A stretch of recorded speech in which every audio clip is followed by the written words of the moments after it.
Hey, what's up everybody, it's Mr. Ninja GFX here, bringing to you another speed art video. This video is actually for Onslaught Gaming. Actually ended up reaching out to me while I was doing some of my other speed arts that I already recorded, and I had a lot of fun with this one actually. It's relatively a lot longer. When I mean a lot, I actually had to empty my camera twice with the memory card, but it's condensed down to be around 15 minutes long for the video. So if anything, if you don't want to sit through the entire video, I do recommend you just kind of fast forwarding. That's perfectly fine too. Either way, I do appreciate everybody that ends up stopping by to actually watch the videos and slapping that like button. If you do happen to want to suggest other teams, orgs, or even yourself, feel free to make sure you comment down in the section below. I do read all the comments. And if you do happen to enjoy it, make sure you hit that subscribe button and that like button. It does mean a lot to me.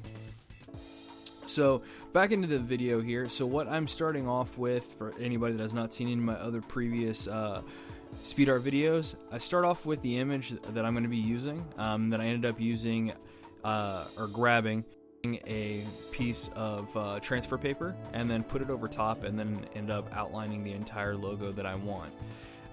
Luckily, it was actually just the right size for the stamp itself. It was a little off, but not much. I'm extremely blessed that it actually ended up working out the way that it did. It barely fit. I did end up having to stencil some of the logo on and stuff there at the very end. We'll end up seeing that whenever we get to it. So after I ended up doing the transfer, I ended up getting my large scraper and ended up carving the entire stamp. I start normally on the outside of this stamp itself, and then I work my way in. This way, I know that I'm at least guaranteed that I'm going to have a easy transfer whenever I end up applying the ink, that I know that it's not going to be giving me any issues during the transfer process to the canvas. So after I end up getting done with going around the entire outside, I will start with a smaller scraper on the inside of the stamp to actually get all the finer details.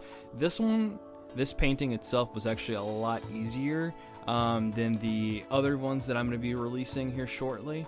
But the issue that I ended up having with it was the colors. I was having a hard time on trying to get them completely perfect on how I wanted, and then I wanted to continuously add different colors and stuff to help allow for some of the shading, and I was having issues with getting that perfect on how I kind of wanted it to. After I get done with the stamp, which will be here momentarily, I'm going to go ahead and start applying the ink to it. After I end up applying the ink, I make sure that I get it thoroughly covered where it's going to be completely level and flat. I don't want any clumps of the paint anywhere. After I end up applying the ink and everything is good to go, I did realize that some of the ink ended up seeping in some of the cracks and crevices in between the actual scrapings on the stamp. So what I ended up using is a mechanical pencil and actually end up taking out a lot of that ink that's in between the stamp crevices, so then it'll be a better and cleaner transfer whenever it goes over to the canvas itself. The transfer ended up going relatively well. The stamps aren't supposed to be 100% accurate and 100% like the image itself, with it being a lot of the pieces being a lot more detailed, because I've been having a lot of questions and stuff about that. It's not supposed to be 100%. What it's supposed to be helping me out with is to have a general guide, so then I have something point of reference whenever I'm doing the actual painting itself. I can easily do a painting freehand and not worry about the whole stamp process and all that, but then the dimensions, everything might end up being lost to where it's not going to look like the same image anymore. So hopefully that ends up answering some of the questions that I've been getting for that on why I do that. So besides that, after I ended up getting done with the transfer, I ended up going around the outside of the logo. The black outline, I start on the background itself, which I use variations of blue between like a turquoise, a seafoam blue, and a sky blue. After I end up getting done with that, I'm happy enough with the background on how it kind of turned out. So then what I end up doing is working my way on the inside with the different oranges. I end up using a couple different types of oranges where I actually end up making them. I used dark orange, but then I ended up adding some white into it. It just turned out around the color of kind of what I was wanting. I ended up doing the white first for the Onslaught, the word Onslaught, and then after I get done with everything else, I realize that I kind of want to do the two-tone effect, because they actually have a white and a gray, or a light washed gray for the bottom portion of the Onslaught, that it is split straight down the middle. I end up at the very end deciding to go ahead and make a version of that so that I can actually end up using it. After I end up getting a little bit further along, I go back in with the finer details of the lighter oranges, and then I end up going back in with some of the dark oranges for the shading, because the dragon itself actually ends up have the black, which is the very shadow effect. Then you have a darker orange, which is the mid-tone, and then you have the lighter orange, which is the highlight on the outside, and then there's actually even lighter orange on the outside of that, which it was a tedious process to kind of get through all of that, but it was a lot of fun to actually do this. After I end up getting done with the dragon, I do end up going back in and adding in that light gray wash that I was talking about before for the actual word Onslaught, and that will actually be finishing it up for the painting itself. I'm going to go ahead and let the rest of this play out and you guys enjoy the music. Again, guys, thank you for watching the videos, and if you do happen to want one of your own, as I said before, I do read all the comments. Make sure you comment down below. Thanks, guys, for sticking around and watching the video, and if you end up fast forwarding towards the very end, I still do appreciate every one of you for stopping out and watching the video, and if you do end up liking it, make sure you like, comment, subscribe. Love you guys, and I'm out.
Be sure to check out some of my other speed art videos by clicking the annotations on the screen.